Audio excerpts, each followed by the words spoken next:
बोले श्री रामचंद्र भगवान की जय। बोले गणपति महाराज की जय। बोले वीर हनुमान जी महाराज की जय।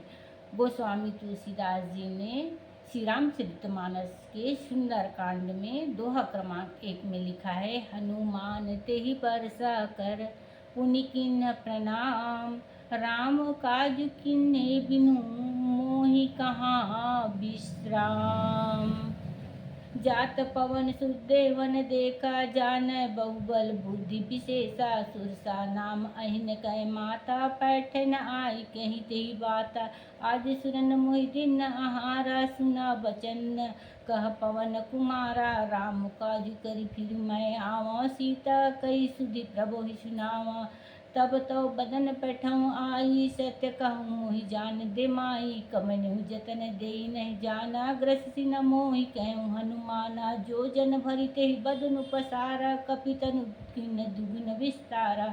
16 जो जन मुख तेहि ठयहु, तुरत पवन सुत 32 भयहु। जस जस सुरसा बदनु बढ़ावा, तासु धून कपि रूप दिखावा।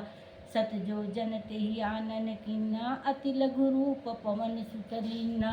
बदन पठै पुनि बाहिर आवा, मांगा विधाता ही सिरुनावा। मोहि सुरन जेहि लागी पठावा, बुद्धि बल मरुम तोर मैं पावा।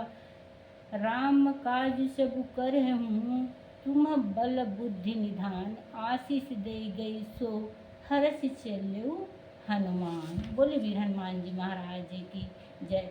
हनुमान जी महाराज आज लंका जा रहे हैं माता सीता का पता लगाने के लिए।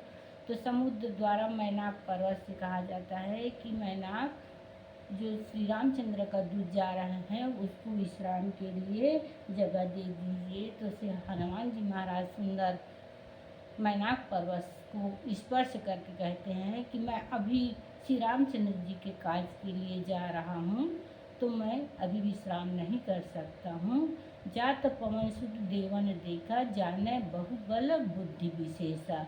तब देवताओं ने हनुमान जी को जब जाते हुए देखा तो उनकी बुद्धि की परीक्षा लेने के लिए उन्होंने सुरसा नाम यानी कि अर्थात जो सर्पों की माता है उसको हनुमान जी के परीक्षा के लिए भेज देते हैं। और आज देवताओं ने मुझे अच्छा भोजन दिया है ऐसे सोचकर माता सुरसा अपना वहीं सामने आ जाती है हनुमान जी महाराज के सामने। तो हनुमान जी महाराज कहते हैं कि मैं श्री रामचंद्र जी का कार्य करने के लिए जा रहा हूँ, और माता सीता की जब खबर प्रभु को सुनाऊं, तब तो बदन पैठऊँ आई, सत्य कहूँ मोहि जान दे माई। तब मैं आकर तुम्हारे मुंह में घुस जाऊंगा, आप मुझे खा लेना। हे माता, मैं सत्य कह रहा हूँ, अभी मुझे जाने दो। जब किसी भी उपाय से जाने नहीं देते हैं माता सुरसा, तब हनुमान जी कहते हैं कि तो लो फिर आप खा लो। जो जन भरी तेहि बदनु पसारा, कपितनु किन्ह दुगुन विस्तारा। उसने योजन भर 4 कोस मुँह फैला लिया माता सुरसा। तब हनुमान जी ने अपने शरीर को उससे भी बड़ा बना लिया।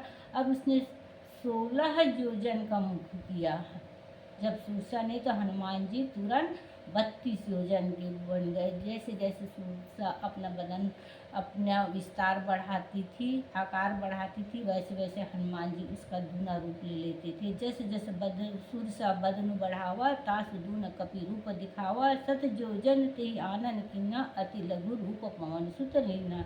जैसे जैसे सुरसा अपने मुख का विस्तार बढ़ाती थी, हनुमान जी उसका दूना रूप दिखलाते थे। उसने 100 योजन 400 कोस का मुख किया। तब हनुमान जी ने बहुत छोटा सा रूप धारण कर लिया और उसके मुख में घुसकर तुरंत बाहर निकल आए और शीश नवाकर, माता को शीश नवाकर वह वहाँ विदा मांगने लगा। तब माता कहती है कि मुझे देवताओं ने भेजा था आपका बल बुद्धि का परीक्षा लेने के लिए। राम काज सब करहूँ, तुम बल बुद्धि निधान, आशीष दे गई सो हरषि चले वो हनुमान। हनुमान जी महाराज जब माता सुरसा का प्रणाम करते तो माता सुरसा उसे आशीर्वाद देती है कि मैं तो हर प्रकार से परीक्षा ले चुकी हूँ हनुमान जी महाराज, आप हर प्रकार से सफल हुए हो।